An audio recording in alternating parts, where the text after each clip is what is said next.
அருட்பெரும் ஜோதி.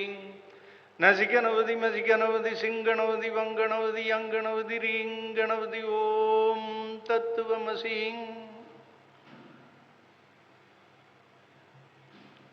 உச்சிஷ்ட மகா கணபதியின் அருளினாலே இந்த உலகமெல்லாம் உய்ய காலமும் நியதியும் காட்டி எச்சக உயிரையும் காத்தருள் அருட்பெரும் ஜோதி என்று வள்ளல் பெருமான் சோதிடம் குறித்து காலத்தின் நிகழ்வுகளை குறித்து நமக்கு அருட்பெரும் ஜோதி அகவலிலே சொல்லிச் செல்கிறார்கள்.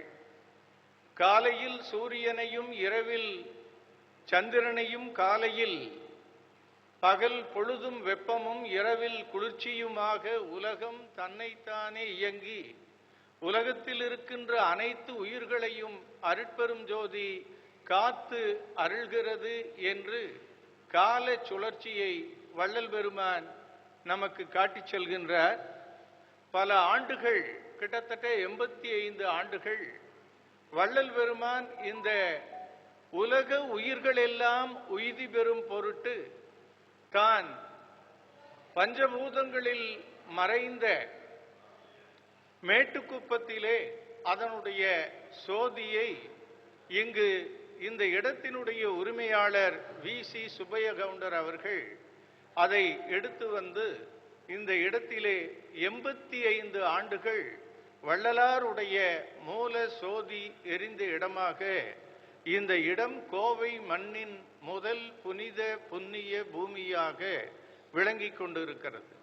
அதற்கு பின்னால் நமது செட்டிபாளையம் சச்சிதானந்த சுவாமி அவர்கள் அமெரிக்க நாட்டிலே 55,000 கோடி ரூபாயிலே வள்ளல் பெருமானுடைய லோட்டஸ் டெம்பிளை நிறுவி உலக மக்கள் அனைவரும் வள்ளல் பெருமானுடைய சத்திய ஞான தீபத்தை தன்னுள் காணுகின்ற செயலை இந்த உலகத்தில் அமெரிக்க நாட்டிலே நிறுவினார்கள். அதை அப்படியே எடுத்து வந்து இங்கு இந்த அவையிலே எலக்ட்ரிக் சோதியாக அமெரிக்க நாட்டில் இருக்கின்ற அந்த சோதியை போல ஒரு சோதியாக இந்த இடம் ஏற்றப்பட்டு சென்னி பையா என்ற பெரியவர் இரவும் பகலும் 85 ஆண்டுகள், 100 ஆண்டுகள் வாழ்ந்தார்கள். 85 ஆண்டுகள் அந்த சோதியை அல்லும் பகலும் இங்கு காத்து கொண்டிருந்த புண்ணிய பூமியாக இது விளங்குவதால் தான் ஒவ்வொரு ஆண்டும் நம்முடைய வள்ளலார் நிகழ்ச்சிக்கு அடுத்தபடியாக இந்த சோதிட நிகழ்ச்சியும் இந்த இடத்தில் வைத்து நடத்துவது வழக்கமாக இருந்து கொண்டிருப்பதால் எம்மையும் எம்மை விட்டு இறையும் பிரியாத அம்மையும் அப்பனும் ஆகிய அருட்பெரும் ஜோதி என்பதுதான் வள்ளல் பெருமான் ஒவ்வொரு மனிதனுக்கும் காட்டிச் செல்கின்ற செய்தியாகும். உடம்பிலே ஓடுகின்ற குருதியினுள்ளே விளங்குகின்ற ஒவ்வொரு அணுக்களுக்குள்ளும் விளங்குகின்ற சோதியானது அம்மையும் அப்பனுடைய கலவியாக அருட்பெரும் சோதியாக ஒவ்வொரு மனிதனுடைய உடலிலும் சுழன்று சுழன்று வனைந்து வனைந்து நனைந்து நனைந்து அருட்பெரும் சோதியை இயக்கி மனிதன் தன்னுடைய பிறப்பினுடைய இயல்புக்கு ஏற்றவாறு அவனுடைய வாழ்க்கையை வாழ்ந்து வருகிறான் என்பதுதான் வள்ளல் பெருமான் ஐன்ஸ்டீனுக்கு முன்னாலேயே அன்பெனும் அணுவுள் அமைந்த பேர் ஒளியே என்று அணுவை பிளக்கின்ற பொழுது அதனுள்ளே வெப்பமும் ஒளியுமாக இருந்து இந்த பிரபஞ்சத்தை கட்டி காத்து வருகிறது என்கின்ற கண்டுபிடிப்பை எல்லாம் ஐன்ஸ்டீனுக்கு முன்னாலேயே கண்டுபிடித்த முதல் மனிதன் வள்ளல் பெருமான் மட்டுமே பெரியோர்களே. அப்படிப்பட்ட அந்த வள்ளல் பெருமானினுடைய வழியிலே முத்தானந்த சாமி என்கின்ற குருநாதர் வாழ்ந்த இடம்தான் இது. அது வி.சி.எஸ். ஐயாவினுடைய குருநாதர். அவருடைய குருநாதருக்கு காணிக்கை செலுத்துகின்ற வகையிலே அவருடைய சொந்த இல்லமான இந்த இல்லத்தை தன்னுடைய தந்தை தனக்கு அளித்ததை நமது வி.சி.எஸ். ஐயா அவர்கள் வள்ளல் பெருமானுக்கு சமர்ப்பணம் செய்து கோவை மாவட்டத்தினுடைய சத்திய சன்மார்க்க சபையாக இந்த உலக மக்களெல்லாம் உய்தி பெறும் பொருட்டு ஏற்றி வைத்து சென்றிருக்கிறார்கள். அப்படிப்பட்ட இந்த நிலையிலே சோதிட நிகழ்வானது இந்த உலகத்தில் இருக்கின்ற அனைத்து நாடுகளிலும் வாழ்கின்ற அனைத்து வகையான மக்கள் தெரிந்தோ தெரியாமலோ நேர்முகமாகவோ மறைமுகமாகவோ சோதிடத்தை பார்த்து கொண்டிருக்கிறார்கள் என்பதுதான் KS கிருஷ்ணமூர்த்தி அவர்களுடைய கண்டுபிடிப்பாகும். இன்னும் சொல்ல போனால், எங்கே சோதிடத்தை நம்பிவிட்டால் தான் படித்த படிப்பு தவறாகி விடுமோ என்று வெளியே தெரியாமல் சோதிடம் பார்த்து கொண்டிருக்கின்ற மக்களுடைய எண்ணிக்கைதான் அதிகம் என்று தன்னுடைய 6வது ரீடரிலே நமது KS கிருஷ்ணமூர்த்தி ஐயா அவர்கள் பதிவு செய்கிறார்கள். KS கிருஷ்ணமூர்த்தியை பொறுத்தவரையிலே இந்த ராம் நன்னேந்திர சரஸ்வதி சுவாமிகளும் ராம்பவ் ஐயா ஆகியோரினுடைய மாணவர் ஆவார்கள். அவர்கள் இருவரும் இந்த மனித இனத்தில் எளிதில் கட்டுப்படுத்த முடியாத பக்தியுடையவராக இருந்து இருவரும் 22 மணி நேரம் கணபதி ஓமத்தை நடத்தி கொண்டிருந்தார்கள். அதிலே ராம்பவ் ஐயாவை நான் நேரில் சந்தித்திருக்கிறேன். மிகப்பெரிய ஓம குண்டத்தினுடைய அந்த அருகும் நெய்யும் குளக்கட்டைகளும் வண்டி கணக்கில் கொட்டப்பட்டு அதனுடைய எரிகின்ற பெரிய தீயினுடைய நடுவிலே நமது ராம்பவ் ஐயா குறுக்கே படுத்து அப்படியே தன்னுடைய உடம்பை சுழற்றுகின்ற அந்த அற்புதமான நிலையை பெற்றிருந்தார்கள். இதற்கெல்லாம் முதலாக இருந்தவர் ராம் நன்னேந்திர சரஸ்வதி சுவாமிகள். இவர்கள் இருவரினுடைய மாணவராக ஆன்மீக குருவாக நமது KS கிருஷ்ணமூர்த்தி அவர்கள் ஏற்றுக்கொண்டார்கள். அவர்களை சென்று பார்க்க சொல்லி KSK அவர்களுக்கு உத்தரவிட்டது காஞ்சி பெரியோர்களே. அவர்களிடம் சென்ற பின்பு தான் உலகம் முழுவதும் மேற்கு கிழக்கு என்று 2 விதமான சோதிடங்களை கற்றுக்கொண்ட KSK அவர்கள் கிருஷ்ணமூர்த்தி பத்ததி என்ற புதிய முறையை கண்டுபிடித்து விஞ்ஞான துல்லிய அற்புத பலன்களை தருகின்ற அந்த நிலையை உலகெல்லாம் கொண்டு செல்ல இயலாத நிலையிலே வாழ்ந்து கொண்டிருந்த பொழுது அவருக்கு உறுதுணையாக இருந்தவர்கள்தான் இந்த 2 குருமார்களும். ஆகவே நாம் உச்சிஷ்ட மகா கணபதியை முதலில் வணங்கி ராம் நன்னேந்திர சரஸ்வதி சாமிகளையும் ராம்பவ் ஐயா அவர்களையும் பல கோடி முறை வணங்கி KS கிருஷ்ணமூர்த்தி என்ற அற்புதமான மனித இனத்தினுடைய உலகத்தின் சோதிட முன்னோடியாக விளங்குகின்ற KSKவை கோடிக்கணக்கான முறை வணங்கி இந்த முறையை கிட்டத்தட்ட நான் 50 ஆண்டுகளாக இந்த சோதிடத்தை பயிற்சி செய்து கொண்டு வருகிறேன். எனக்கு முதலில் சோதிடத்தை ஊட்டியவர் என்னுடைய துறையிலே போக்குவரத்து துறையில் இருந்த கோவிந்த நாயர் என்ற ஃபோர்மேன் அவர்கள்தான். அவர்களால் தான் நான் சோதிட துறைக்கு வந்தேன். இந்த துறையெல்லாம் நான் அவ்வளவு எளிதில் நம்பக்கூடிய நிலையில் இல்லாத பொழுது அவர் என்னுடைய ஜாதகத்தை பார்த்து பல கோடி பல லட்சம் ஜாதகங்களை ஆய்வு செய்ய இருக்கிறீர்கள் என்ற அறிவை சொல்லி எனக்கு இந்த வழியை காட்டினார்கள். ஆகவே கோவிந்த நாயருடைய ஐயா அவர்களினுடைய பாதங்களுக்கு பல கோடி வணக்கங்களை தெரிவித்து அவருக்காகத்தான் இந்த விழா நடத்தப்படுகிறது. இரண்டாவதாக அன்னூர் MP சண்முகம் ஐயா அவர்கள். அவரை போன்ற ஒரு KP முறை சோதிடர் இந்த உலகத்தில் இனிமேல் பிறப்பது என்பது கோயம்புத்தூரில் எளிதானது அல்ல. நீங்கள் எப்பொழுது வருகிறீர்கள் என்று தொலைபேசியில் தகவல் தெரிவித்தால் கூட நீங்கள் வருகின்ற நேரத்தை கரும்பலகையில் தன்னுடைய இருக்கைக்கு மேலே எழுதி போட்டிருப்பார்கள். உங்களுடைய வருகின்ற நேரத்தை துல்லிய நேரத்தை ஏற்கனவே எழுதியிருப்பார்கள். தன்னை சந்திக்கிறவருடைய நட்சத்திரத்தையும் எழுதியிருப்பார்கள். அவர் KS கிருஷ்ணமூர்த்தியினுடைய நேரடி மாணவராக இருந்து நான் அவரிடம் கிட்டத்தட்ட 10 ஆண்டுகள் குருகுலத்திலே படித்து இறுதியில் என்னை விடைபெறச் செய்து இந்த பயிற்சியை மேற்கொள்ள பொழுது அவர் சொன்ன தகவல் பாருங்கள், என்ன ஒரு KP முறை சோதிடம் இது. என்னை நான் புகழ்ந்து கொள்வதற்கு அல்ல, எனக்கு கொடுக்கப்பட்ட எந்த பட்டங்களையும் நான் சன்மார்க்க நெறியில் இருப்பவன் இதையெல்லாம் வெளியே கூட சொல்வதில்லை. இன்று சொல்ல வேண்டிய ஒரு கட்டாயத்தில் இருக்கிறேன். இனிமேல் நாளையிலிருந்து KP முறை சோதிடத்தை நீங்கள் வருகின்றவர்களுக்கு சொல்ல வேண்டும். இது முதல் கட்டளை. உங்களிடம் வருகின்ற அத்தனை பேருக்கும் KP முறையை கற்றுக் கொடுக்க வேண்டும். இது இரண்டாவது கட்டளை. இந்த 2 சத்தியத்தையும் வாங்கி நான் அவருடைய கட்டளைப்படி சோதிடத்தை சொல்லி வருகின்ற பொழுது என்னை என்ன சொல்லி அனுப்பினார்கள் என்றால், இன்னும் சில ஆண்டுகளில் உங்களுக்கு உலகத்தின் தலைசிறந்த கிருஷ்ணமூர்த்தி பத்ததியினுடைய பட்டம் கொடுக்க இருக்கிறார்கள். அந்த பட்டத்தை கொடுக்கின்ற பொழுது நான் இந்த உலகத்தில் இருக்க மாட்டேன், ஆனால் உங்களால் என்னுடைய பெயர் உலகம் முழுவதும் சென்று சேரும் என்ற 2 கருத்துக்களை சொன்னார்கள். இன்று நாம் 2026 இருக்கிறோம். 2001 உலக அரங்கில் சென்னையில் அது அப்படியே நடந்தது. எனக்கு கொடுத்த பட்டத்தின் பெயர் பெஸ்ட் ஆசியாட் என்பது. ஆனால் அனைத்து கண்டங்களிலும் இருந்து அன்று வந்திருந்தார்கள்.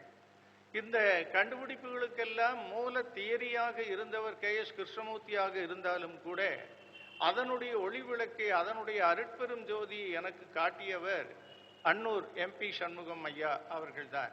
ஆகவே காலம் உள்ளவரை அவருக்கு விழா எடுப்பது நம்முடைய கடமை என்ற உணர்விலே நான் தமிழ்நாட்டினுடைய முதல் KP முறையினுடைய PhD பட்டம் நம்முடைய கற்பகம் பல்கலைக்கழகத்தில் பெற்றிருக்கிறேன் நண்பர்களே.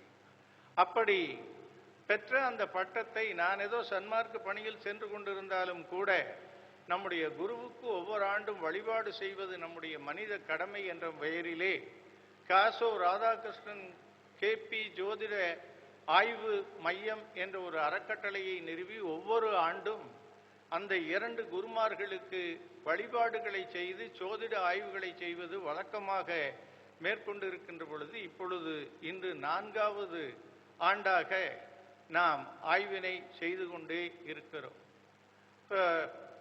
ஒவ்வொரு நாட்டிலும் ஒவ்வொரு விதமான சோதிடங்களை சொல்லி சென்றாலும் கிருஷ்ணமூர்த்தியை பொறுத்தவரையிலே கிழக்கு மேற்கு என்று 2 பொது முறைகள்தான் உலகம் முழுவதும் இருக்கிறது என்கின்ற செய்தியை சொல்லி செல்கிறார்கள். ஆகவே இந்த 2 முறைகளில் இந்திய நாடு என்பது கிழக்கத்திய முறை அயனாம்சத்துடன் திசாபுத்தி என்கின்ற ஒரு அமைப்பை கொண்டு நாம் சோதிடங்களை பார்த்து வருகிறோம். ஒவ்வொரு நட்சத்திரத்தையும் 4 சம பாதங்களாக பிரித்து அதற்கு ராசி அம்சம், பின்பு பாவக ஆரம்ப முனை, பாவக ஆய்வு, நடுமுறை, இறுதி என்று 3 நிலைகளை எல்லாம் ஏற்படுத்தி அதை நமது நாட்டிலே பார்த்து வருகிறோம். 40 லட்சம் சட்டங்கள் இருப்பதாக நம்முடைய இந்திய மரபு சோதிடத்தில் சொல்லப்படுகிறது. சோதிடத்தில் கரை கண்டவர்கள் யாரும் இல்லை என்ற கருத்தும் நிலவி வருகிறது. ஆனால் கிருஷ்ணமூர்த்தி பத்ததியை பொறுத்தவரையில் எல்லா சோதிடர்களும் ஒரே மாதிரியான கருத்துக்களை சொல்வதை நாம் பார்க்க முடிகிறது. அந்த நிலையிலே இப்பொழுது அருட்பெரும் ஜோதி ஏற்றுகின்ற நிகழ்வாக நாம் இப்பொழுது அருட்பெரும் சோதியினை ஏற்றி அந்த நிகழ்வினை நடத்திய பின்பு நம்முடைய சோதிட அறிமுக நிகழ்ச்சியை முடித்த பின்பு அன்னபூர்ணா கௌரி சங்கரை சேர்ந்த பொது மேலாளர் ஐயா அவர்கள் 3 ஆண்டுகளாக அழைத்து இந்த ஆண்டு இந்த நிகழ்வை துவக்கி வைக்க இருக்கிறார்கள். அடுத்தபடியாக அவர் கிருஷ்ணமூர்த்தி பத்ததியை என்னிடம் படித்த என்னுடைய மாணவரும் கூட. அதற்கு அடுத்தபடியாக அவருடைய தாயார் கிட்டத்தட்ட ஒரு 80 ஆண்டுகளுக்கு மேலாக இருக்கும். இங்கு சோதிடத்தை தொழில் முறையிலே சென்று படித்துக்கொண்டு தொடர்ந்து நீங்கள் உங்களுடைய பயிற்சியை செய்து வருகிறீர்கள். ஆனால் அவர்களுடைய கிருஷ்ணமூர்த்தி பத்தையினுடைய துல்லியமான அறிவுக்கு பின்பு நாம் பின்னோக்கித்தான் இருப்போம்.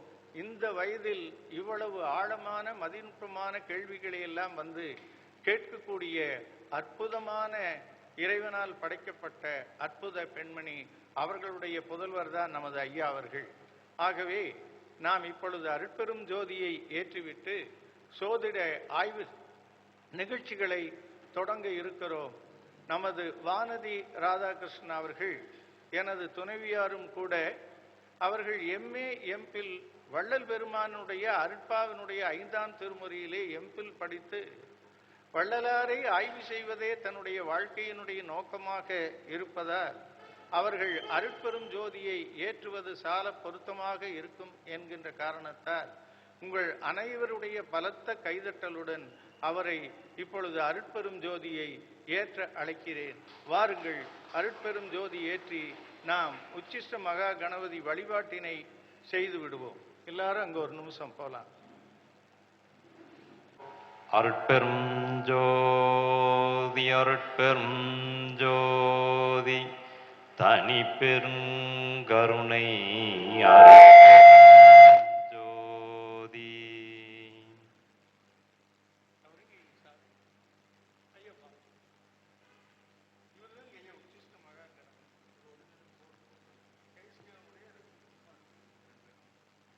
எல்லாரும் கேஎஸ்கேவனுடைய குருமார்களை வழிபாடு பண்ணிக்கலாம்.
பெரியோர்களே, கோயம்புத்தூர் மாவட்டத்திலே எப்படி நமது எம்பி சண்முகம் ஐயா அவர்கள் மிகப்பெரிய ஒரு இடத்தை சோதிடத் துறையிலே பிடித்திருக்கிறார்களோ, அதே போல சேலத்திலே பல ஆயிரக்கணக்கான கிருஷ்ணமூர்த்தி பத்ததி மாணவர்களை உருவாக்கி தன் வாழ்நாள் முழுவதும் கிருஷ்ணமூர்த்தி பத்ததியே வாழ்க்கை என வாழ்ந்த நமது சேலம் ஐயோ காட்டி அப்பா